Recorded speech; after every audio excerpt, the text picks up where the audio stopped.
Unlike some first-person shooter games, Rainbow Six Siege adds an extra layer of skill to the game by having unique playable characters called operators, all with their own special operator abilities. Each ability is a one-of-a-kind that only that operator has and can use, making learning the operator abilities a huge key to your success in Rainbow Six. With over 50 operators in the game, knowing which operator might have the round-winning utility and how to use it effectively will often be the difference between a match win or loss.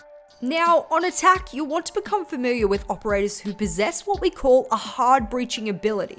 This is because defenders have 10 reinforcements they can place all around the site that only hard breaching operators will be able to open. The key to success on attack often lies in the ability to displace those defenders and gain powerful access to sites, so look to learn these operators first.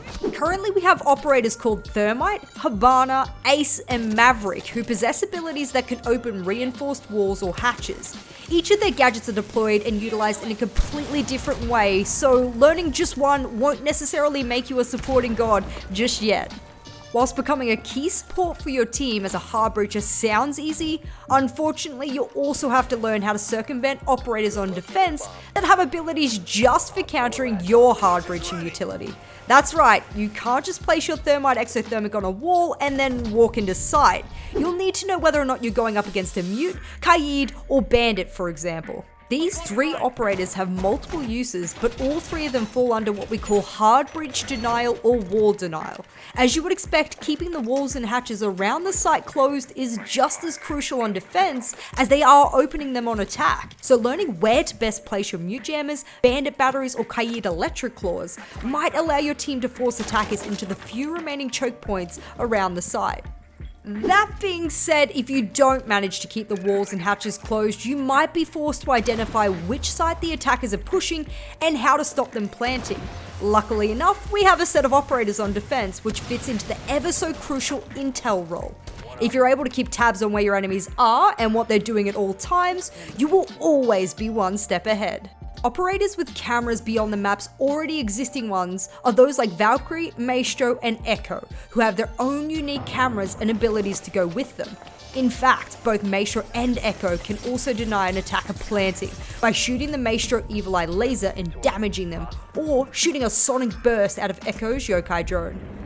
Whilst Valkyrie's cameras don't have any other ability other than surveillance, they are much more discreet and she gets 3, which means she can place them in sneaky positions all around the map to relay information deep into the round. Another important role to focus on is projectile denial. Operators like Jaeger, Wamai, and Aruni will be the key to keeping all of your bulletproof gadgets and utilities standing throughout the round. Jaeger is one of the most popular operators in the entire game because he was one of the first and only operators to destroy projectiles like grenades flying towards his active defense system known as ADS.